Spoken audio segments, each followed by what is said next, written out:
conta um pouco desse contraste da convocação para quem joga e a convocação para quem torce. Arnaldo, o torcedor ele pensa muito no clube, né? Ele ama o jogador, ele apoia o jogador, ele faz de um jeito que deixa o jogador num melhor cenário para que ele desenvolva a função, mas ele está pensando sempre no clube. Logo, quando o jogador não vai atuar pelo clube, por mais que ele represente o clube fora, o torcedor sempre vai ficar com aquelas velhinhas acesas, primeiro para não convocar e depois para que não aconteça nada. Para que nem entre no jogo, né?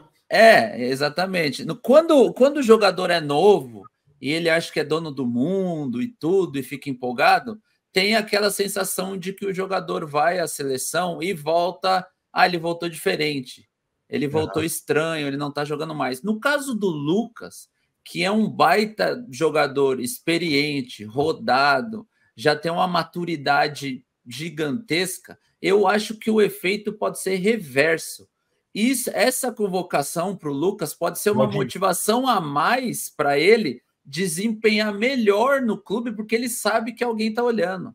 Então, eu acho que no caso do jogador novo tem um efeito, no caso do nego velho, ele vai falar assim, ninguém está me vendo mesmo, eu vou ficar aqui jogando, dando a vida e tal. Poxa, fui para a seleção, olha que legal, olha que experiência top. Eu quero passar mais por isso. Para isso, eu tenho que fazer o quê? Render ainda mais. Porque a gente sabe que a competição ali para o Lucas é Rodrigo, Rafinha, Savinho, é o Vini, é uma galera que está em alto nível. Então, se o Lucas entrar, e tomara Deus que ele entre, e vá bem e faça gol, a galera fala, eu vi uma galera falando, o Lucas sabe que não vai dar sequência porque é o Rafinha. Cara, o Lucas entra nos 2 jogos, faz 2 gols, na próxima ele volta, tá? Sim. E aí a motivação no clube para ele continuar com esse alto rendimento e continuar voltando à seleção, que é o nível máximo de empenho do jogador, acho que é o desejo máximo de um atleta profissional, aumenta absurdamente. O Lucas pode voltar da seleção com a confiança no teto e classificar o São Paulo sozinho contra o Atlético. Então eu acho que no caso do Lucas o efeito pode ser reverso.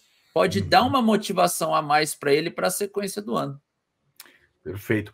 Vamos lá dar mais uma pingada no jogador misterioso? Tô devendo a segunda dica aqui. Vamos lá. Vamos ver. Eles colocaram o jogador misterioso no painel de apresentação. Olha ele com o joinha.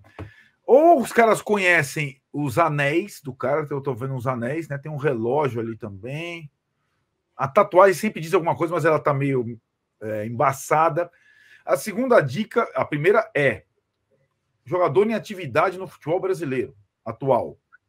Segunda dica, trata-se de um zagueiro. Segunda dica, trata-se de um zagueiro, certo? Assim como o Juan, o Ferrarese, o Sabino, o Alan Franco, o Arboleda, que a gente estava falando aqui. Galera, eu vou ter que ir para um outro tema que muita gente estava discutindo e vocês têm muito mais condição de dizer do que eu. Rafael é o tema. Rafael é o tema porque ele resvala um pouco na questão da convocação que a gente discutiu tanto. Quando o Rafael foi convocado, a gente ficava falando o Jandrei, pode ser o Jandrei. Jandrei aguenta 8 jogos, 9 jogos. Agora é a questão da fase do Rafael. E vamos lá. Contra o Palmeiras, última bola, ele erra a saída, certo? Acho que aí não tem discussão. Ele erra, Flávio Lopes mete de cabeça. Contra o Fluminense, o gol do Keno era uma bola defensável. Passa meio por baixo. Ele pegou o Keno já chuta mais ou menos de direita. Pegou de esquerda, meio... A bola, para mim, do William Gomes, que o Fábio pegou no contrapé no cantinho, foi muito mais difícil que a do Keno, na minha visão. Aquela do William Gomes, que ele corta e chuta... E aí tem ainda a discussão se ele falhou contra o Atlético, na bola que o Scarpa bate aquela falta longa lá no costado e o Batalha faz o gol. Renan, Rafael, momento, fase, o que você acha? E ele volta num lugar que ele vai ser vaiado, ele já foi, toda vez que ele vai na Arena Galo, ele toca na bola e ele é vaiado, porque a galera não se conforma dele ter saído lá e tal. O que esperar do Rafael? E, aliás, foi o jogo na Arena Galo, que ele volta da Copa América e falha num rebote lá e caixa gol do Vargas. Enfim, todo mundo está duvidando do Rafael agora. Me diga aí, você ainda aposta no Rafael ou também está com o pé atrás? Não, pô, Rafael é aquela história, né? Rafael é meu e boi no lambe. Tô com ele até o fim, mano. Eu confio no Rafael da mesma forma. A oscilação todo jogador tem, cada um na sua posição. É que a posição de goleiro, a oscilação ela fica sempre muito evidente, óbvio. A falha dele resulta em gol, né? O Wilson não estava na última quinta-feira aqui, mas a minha avaliação do gol contra o Atlético é falta de confiança pela falha, aí sim, uma falha gritante no jogo contra o Palmeiras. Então, a falta de confiança e falta de leitura para sair naquela bola. Era completamente possível, era a bola de saída, né? Pelo movimento que o Scarpa fez, de dar aquela descascada, não bater a bola em velocidade, a bola rápida, com curva. Não, ele deu aquela descascada no segundo pau. Portanto, era a bola para ele sair. Foi falta de leitura, não vejo como falha, né? Desse segundo gol contra o Fluminense, aí sim eu vejo, né, detalhe ali, a bola passa debaixo dele, por baixo dele entra. É um pouco falha, então esse momento de oscilação tira um pouco a confiança do jogador, é óbvio. Ninguém não tem uma máquina ali, é um ser humano que tem sentimento, que sofre, que chora, que tá com certeza passa dias sem dormir por causa de lances decisivos desse que ele erra, como o Caleri fica sem dormir quando perde um gol claro, como, enfim, como o cara, um volante, como quando erra um passe e sai o gol, o cara fica sem dormir. Esse momento de oscilação, ele faz com que o cara perca um pouco da confiança. É nesse momento principal que a torcida tem que abraçar o cara. Eu vi abraçar o Jandrei. A torcida de São Paulo abraçou o Jandrei, que não é o titular, né? Recentemente, gritando o nome dele no Morumbi quando ele entra em campo e tal. Porra, é o momento de fazer isso com o nosso titular. Com um cara que nos salvou várias vezes.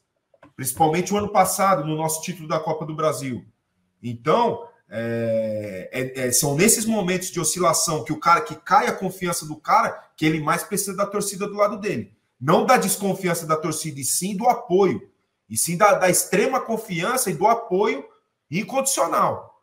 Porque a gente sabe da qualidade dele.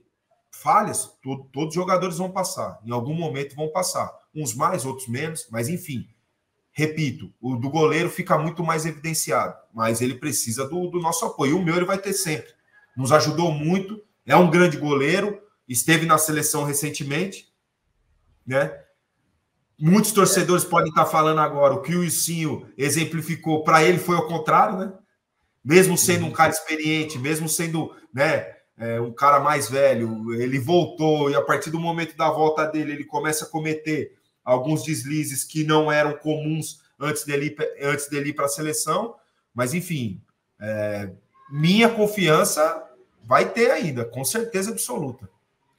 Vou registrar aqui o senhor, eu quero perguntar para você também, mas o Marcos Santos aqui manda: Rafael está em má fase e ponto, mas de longe é o melhor goleiro pós-Rogério e tem crédito. Queimar o cara a essa altura do campeonato é burrice.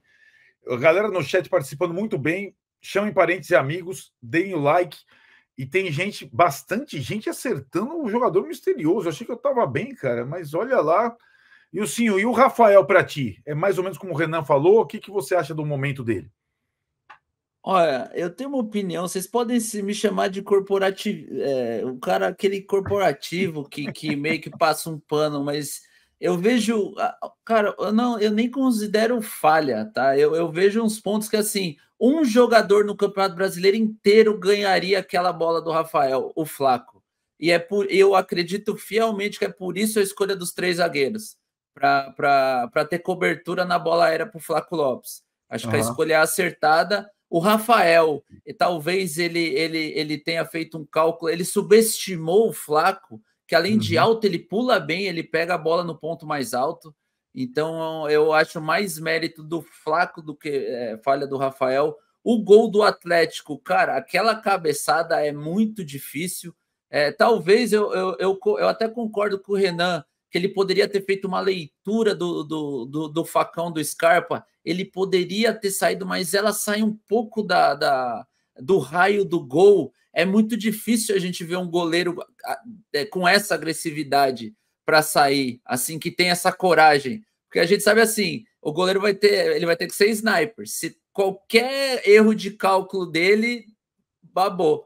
E aí ele faz o movimento certo e a cabeçada do jogador do Atlético é algo assim, é difícil para burro, só que se acerta, ela vai na redinha do lado lá mesmo e cara, quase que indefensável.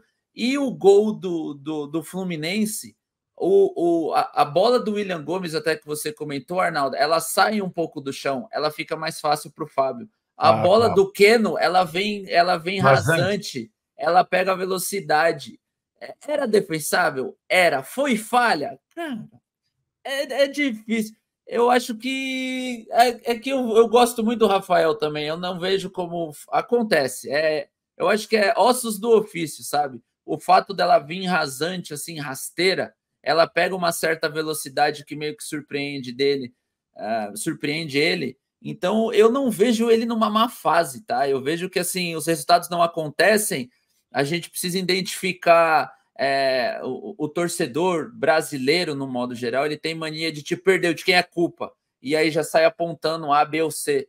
Então, eu acho que o Rafael tomou um gol, não poderia ter tomado, é culpa dele. Eu acho que não, eu acredito que o Rafael é um baita goleiro, um goleiro experiente, ele tomou gols, como o Renan disse, eu perco um gol, acontece nada. O Rafael toma um gol, perde o jogo, ele interfere diretamente no resultado. Mas eu não acho que ele está numa má fase, também não acho que ele está pressionado. Eu acho que, como um todo, por causa de 2 derrotas seguidas, 2 derrotas importantes, ele tem uma pressão. Mas como o elenco inteiro, todos estão sentindo aquele clima, falando, rapaziada, a gente não pode perder no contra o Atlético. Mas isso, em modo geral, o Jandrei, no caso, eu já acho que estava, putz, será que sou eu? As coisas não dão certo para mim? Eu vejo em momentos diferentes. Mas eu vejo o Rafael com uma qualidade, uma confiança para superar tudo isso e voltar às vitórias como o resto do time. Qual